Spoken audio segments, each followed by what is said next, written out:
Hello, everyone, and welcome to Channel 18 TV News. I'm Don Julian.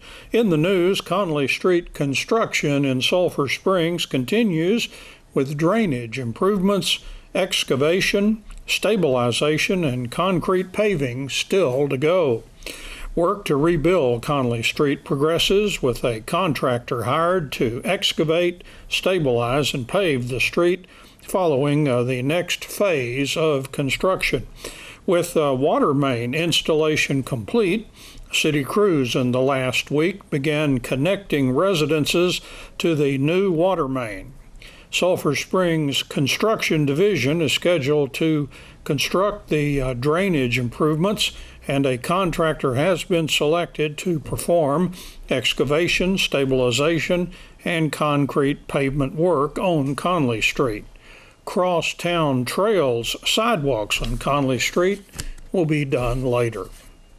Paul Jones, the superintendent of the Paris ISD, has been selected as Region 8 Superintendent of the Year, which puts him in the running for consideration for Texas Superintendent of the Year honors.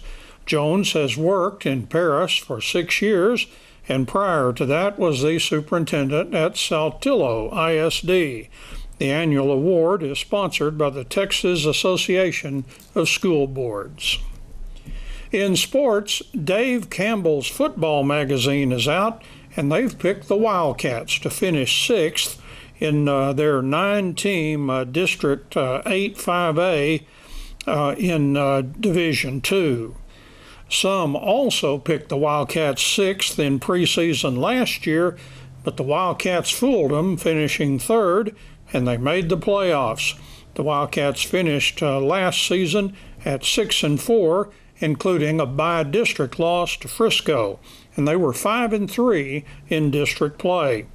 This season, Texas football sees it this way: Ennis first, defending champ Corsicana second, North Forney third, and Kaufman fourth. Then Royce City fifth, the Wildcats sixth, Forney seventh, Greenville eighth, and Terrell ninth.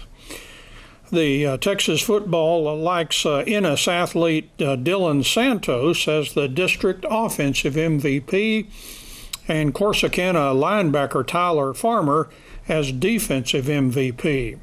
Texas football notes the Wildcats have 4 offensive and 4 defensive starters returning.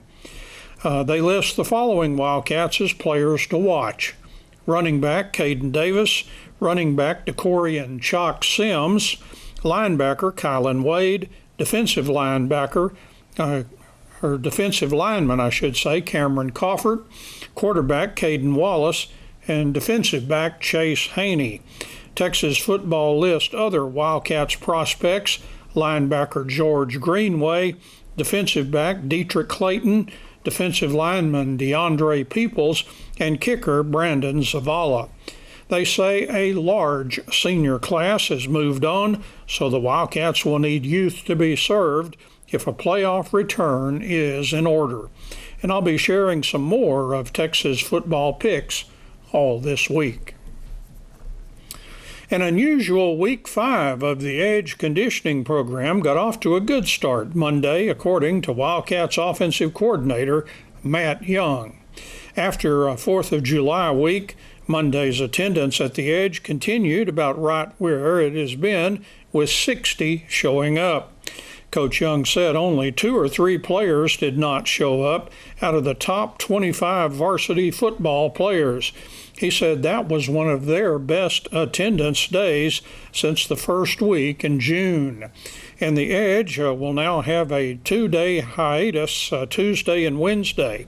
Coach Young said the UIL mandated the days off so that coaches may attend meetings of the Texas Girls Coaches Association.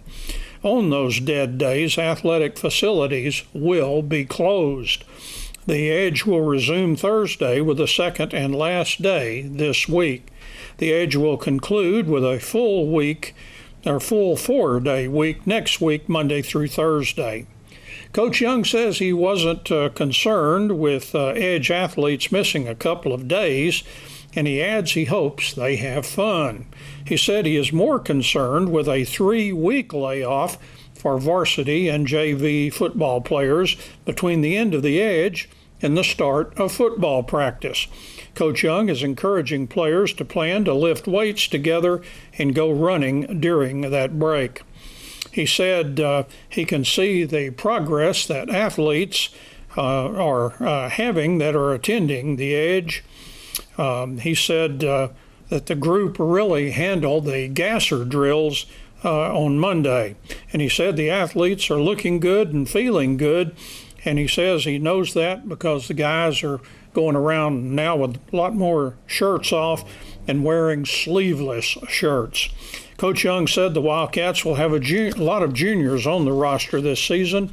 And he says athletes undergo a lot of body changes between the sophomore and junior year.